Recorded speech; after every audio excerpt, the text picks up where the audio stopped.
üçün, şəhidin övladlarını böyütmək üçün Dəmirbank Səhmdar Cəmiyyətindən 85 min manat dollar götürdüm. Dəmirbank şəhid ailəsinin əmlakını əlindən alır. Dəmirbank ilə bağlı ciddi iddialar səsləndirilib. Abşeron rayonunun Məhəmmədi kəndində yaşayan şəhid ailəsi bank tərəfindən əmlaklarının əllərindən alınmaq təhlükəsi ilə üzləşdiklərini bildirir. Şəhid Şirinov Mənsurun həyat yoldaşı Aybəniz Şirinova media qrupumuza müraciət edərək başlarına gələnləri ictimaiyyətlə bölüşmək istəyini söylədi. Aybəniz Şirinovanın sözlərinə görə o, obyektini banka girov qoyaraq 76 min manat məbləğində kredit götürüb. Müəyyən müddət ərzində ödəniş cədvəlinə uyğun şəkildə aylıq ödənişlərini həyata keçirib. Lakin devalvasiyadan sonra kredit dollarla rəsmiləşdirilməsi səbəbindən borc məbləği kəskin şəkildə artıb. Onun iddiasına görə ilkin 76 min manatlıq kredit zamanla 133 min manata yüksəlib. Artan məbləğ səbəbindən ödənişləri əvvəlki qaydada davam etdirmək mümkün olmayıb. Şəhid ailəsinin nümayəndəsi bildirir ki, bu günədək banka ümumilikdə 44 min manat ödəniş edib. Lakin onun sözlərinə görə bank əməkdaşları bu məbləğin borcdan silinmədiyini və əmlakı girovdan çıxarmaq üçün 133 min manatın tam şəkildə ödənilməli olduğunu bildiriblər. Burada isə haqlı olaraq sual yaradır.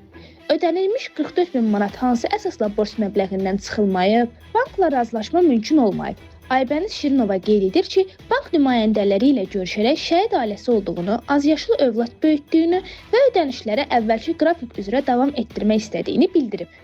Lakin onun sözlərinə görə qarşı tərəf bu təkliflə razılaşmayıb. O, həmçinin vurğulayır ki, ailənin əsas gəlir mənbəyi məhz girov qoyulan həmin obyektdir.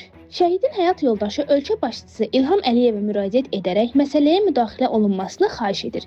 O bildirir ki, şəhid ailəsinin dolanışığı təhlükə altındadır və məsələnin ədalətli şəkildə araşdırılmasını istəyir. Qarşı tərəfi dinləməyə hazırıq. Mən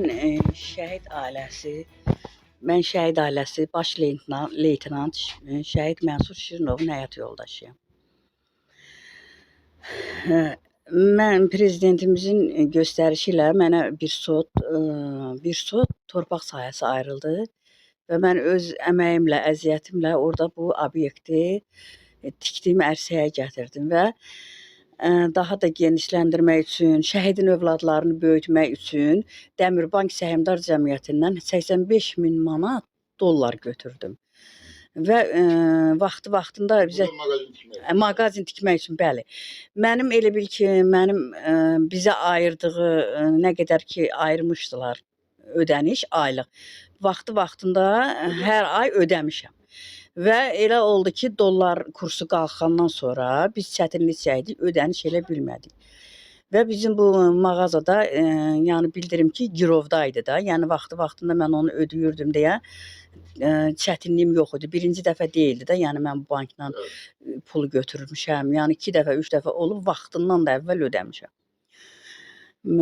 Elə bir ki, bugünkü gündə bildirmək istəyirəm ki, mənim elə bir Dəmirbank mənim iştirakım olmadan, mənim elə bir Dəmirbankla bağlı götürdüyüm kursunu elə bir ki, dollar kursu qalxdığına görə çətinlik çəkdim də.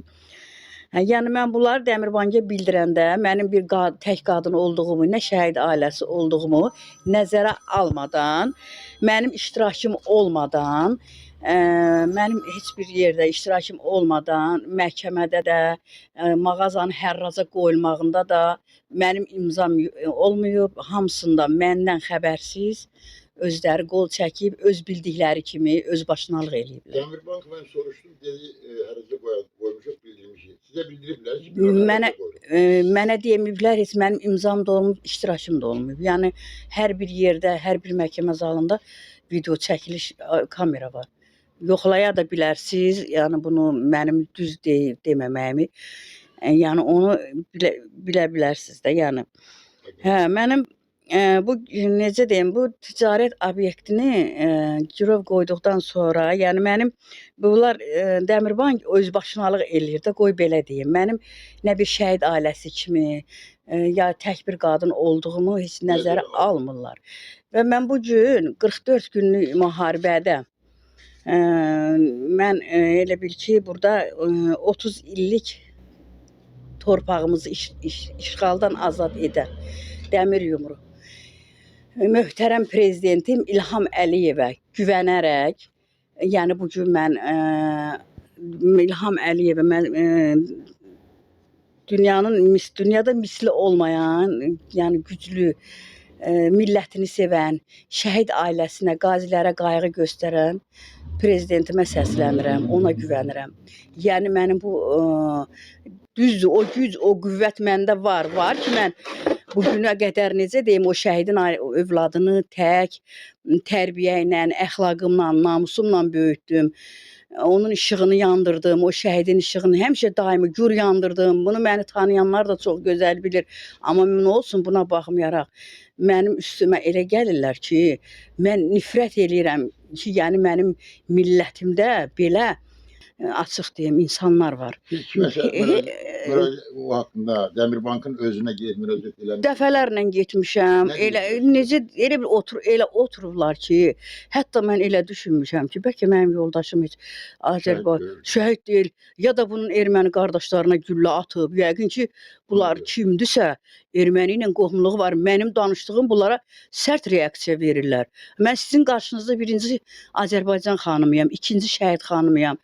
Tək-tənha övladımı böyüdən bir xanımam. Mən artıq nə iş görürəm ki burada? Bəyəm pis bir şeydir ki, mənim prezidentim bunu alqışlayar ki, mənim belə qeyrətli, namuslu, necə deyim, şəhid xanımı var mənim, nətər deyim, millətimin içərisində. Mən artıq nə iş görmüşəm ki, pis nə iş görmüşəm. Bəlkə mən bilmirəm, izah olunsun və mən prezidentimə həmişə diqqət qayğı görmüşəm. Bu yolda da o diqqətini məndən əsirgəməsini istəyirəm, əsirgəməsin.